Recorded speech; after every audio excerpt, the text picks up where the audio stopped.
There we go. Snowball will read The Last King of AYLEIDS. AYLEIDS. Whatever. The Last King of the AYLEIDS. AYLEIDS? Whatever. By Herminia Sina. Okay. The AYLEIDS, or Heartland High Elves, ruled Cyrodiil in the long ages of myth, before the beginning of recorded history.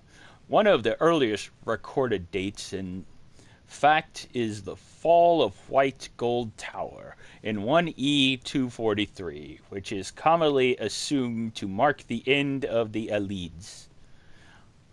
Although AYLEID rule over all of Cyrodiil was indeed broken in 1E 243, this was only one of the most obvious stages near the end of a long decline. The first 2 centuries of the First Era saw increasing strife between the great AYLEID lords of Cyrodiil. Alicia appears to have taken advantage of a period of civil war to launch her uprising. Imperial historians have traditionally attributed her victory to intervention from Skyrim, but it appears that she had at least as much help from rebel AYLEID lords during the siege of the White Gold Tower. The popular image of the AYLEIDS as brutal slave masters is based in fact, of course, but it is less well known that a number of AYLEID princes continued to rule parts of Cyrodiil after 263 as vassals of the new Empress of Cyrodiil. This suggests either that AYLEID rule was not universally detested, or that Alicia and her successors were more pragmatic than is traditionally believed, or perhaps some of both.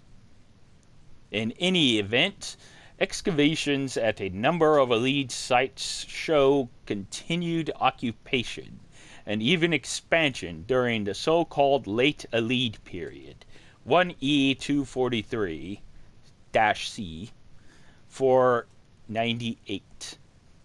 At first, many AYLEID lords continued to rule as vassals of the new human regime. In some cases, AYLEID supporters of Alicia were even rewarded with new lands taken from slain enemies.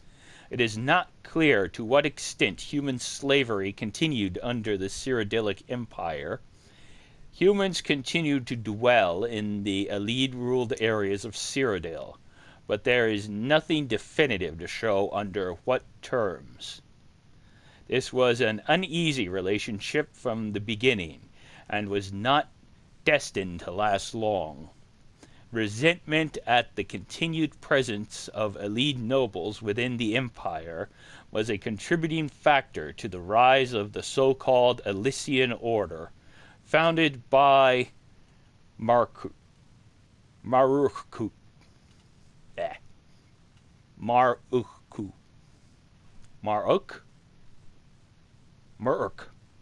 The first victims of Alicians were the AYLEIDs of Cyrodiil in the early 300s. The surviving AYLEID communities in human-ruled areas were obliterated one by one, the refugees temporarily swelling the power of the remaining AYLEID lordships.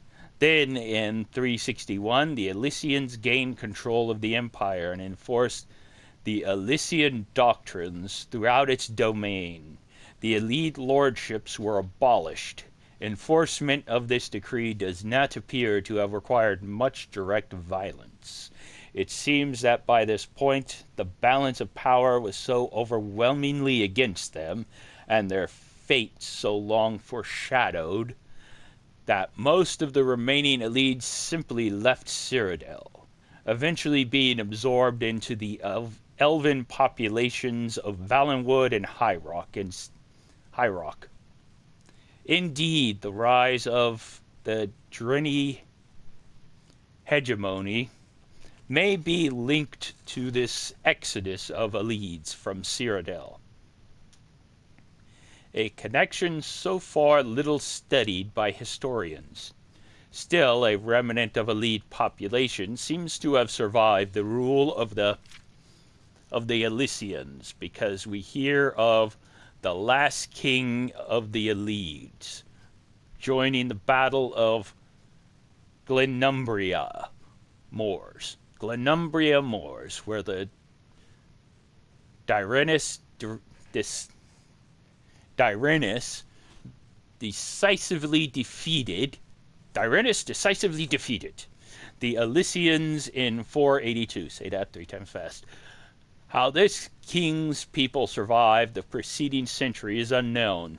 We do not even know who they were, although recent research points to Ninalita